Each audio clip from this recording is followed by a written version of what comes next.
Hello everyone, it's Samba de Amigo here, and for today, we have got ourselves some major Sonic the Hedgehog news for today's video, and the topic we're about to discuss. So recently, the Sonic 35th anniversary birthday live stream had just ended, and within those last 5 hours that was shown, there were a few notable announcements to point out to, and while I do want to talk about a few of these, for this video specifically, I want to be talking about something for the future updates of Sonic Racing Crossworlds, because within that live stream, we got an announcement of our last 3 free update characters that'll be added to the game within the next few months. It was just shown from the live stream as well as the official Twitter and YouTube accounts. And I will say that the choices this time are definitely interesting, but I know it will be pretty divisive for those people who wanted to see their own favorite character be added. There is still some hope within the future, but I will discuss that later on. But from this announcement, we get to see our last 3 characters that'll be added for Crossworlds. The first character that was shown off is Axel from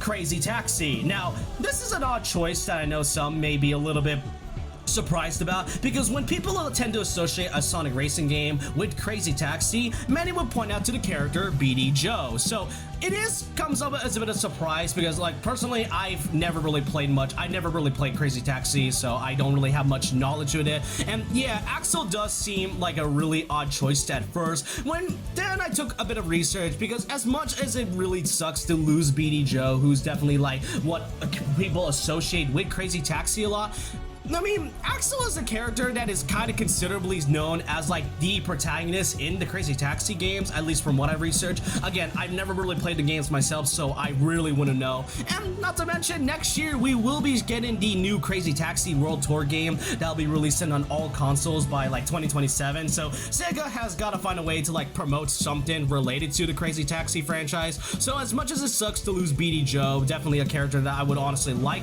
I do think Axel needs some time to shine, especially for a franchise that had been laid dormant for quite a long time. So Axel, I know it's an odd choice at first, but I do think I'll get used to it, especially since, you know, we do need more love for Crazy Taxi, and who knows, maybe this could convince people to buy the game in the future. The next character that was shown off was none other than Amigo. No surprise there. I mean, given the fact that Amigo is considered like one of the most iconic characters to come from Sega's catalog, and not to mention a character that has crossed over with Sonic many times, it just makes sense for Amigo to be added. It kind of feels weird that it took so long for him to be added, and weirdly enough, about a few months ago, I think he was also leaked as part of like the March schedule, which many thought it was Amigo at first until it was revealed to be Mega Man, but better late than never. We got another character that was iconic to the Sonic Racing franchise, especially when it comes to crossovers, and most notably is that it does not only feature Amigo in his outfit based on the latest Samba de Amigo game, but it also features a skin based off his original look, you know, the one that people tend to associate the outfit with. So what I really can tell is that this is the very first character, free DLC character to be exact, to be given an actual costume, which I don't know why it took this long for them to add a DLC skin for any of the free characters, especially for like the main roster, because the only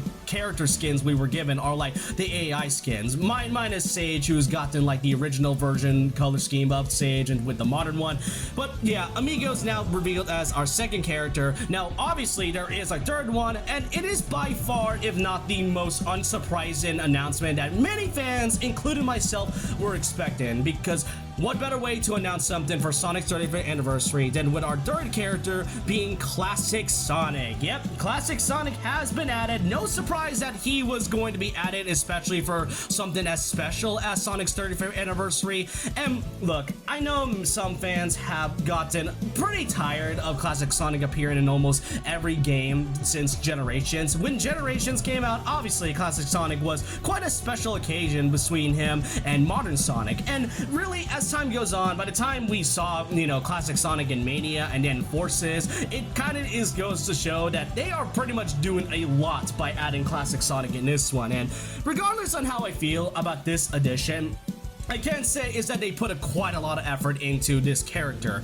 Like the fact that his kart is based on the same vehicle as in Sonic Drift is just such a nice detail, and not to mention his render animation looks really fun. You can definitely tell that Sonic Team put a lot of effort into this one character, and the best part of it all is that Classic Sonic is currently being released today. So yeah, a surprise shadow drop, which is really great to see. And not to mention, I do also want to note that Axel will be releasing releasing in August of 2026, as well as Amigo releasing a month later in September of this year. So we already got a good look at our last few characters that will be added for free updates.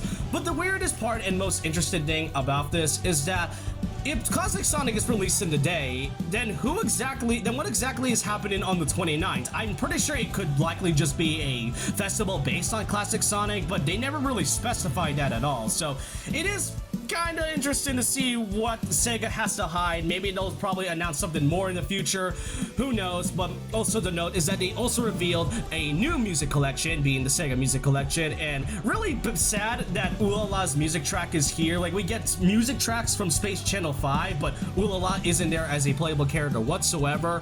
But overall, it is really great to see our final few characters to be added. And that's not just it. Alongside the same stream, we even got an announcement for the Ninja Turtles release date. As we know by now, the Ninja Turtles Mutant Mayhem DLC pack for the Season Pass will be releasing by this July, but in that same stream, we were given an exact date as to when this would be releasing. The Ninja Turtles pack will be releasing on July 28th, which is like on a Tuesday, and funny enough is that today is also a Tuesday, which Classic Sonic is about to release at least a couple hours by now. So did Sega change their schedule? It does kind of make you question things, but we now got an exact release date, and we even get to see new gameplay footage of the New York City course as part of the Season Pass, as well as a new look at the 4 Turtles. It is really great. I am definitely going to be maining Raphael, and that's really all I do want to talk about when it comes to the upcoming updates for Crossworlds. It is great to see the final 3 characters, but what I find the most intriguing is that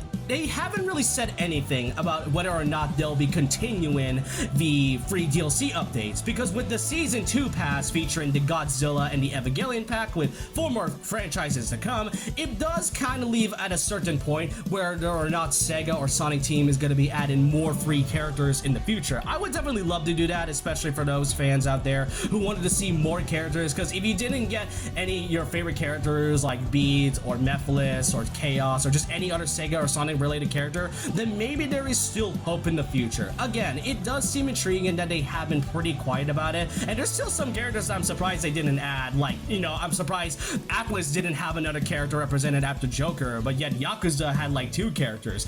The questions are up in the air by now, but for now, it's now been 35 years since the release of the Sonic the Hedgehog franchise, and with Classic Sonic coming along the way, I am pretty curious to see what else Sega has in store for the franchise. I know some are kind of a bit mixed on the anniversary live stream that just occurred today, but for this video, I am pretty excited to see how the whether or not they'll be continuing with these free update characters. I'm excited to see the Season Pass that'll be happening within the next few months, and as well as the Ninja Turtles one. The only one that we are now expecting left from the Season Pass is the Avatar DLC, and that's really about it.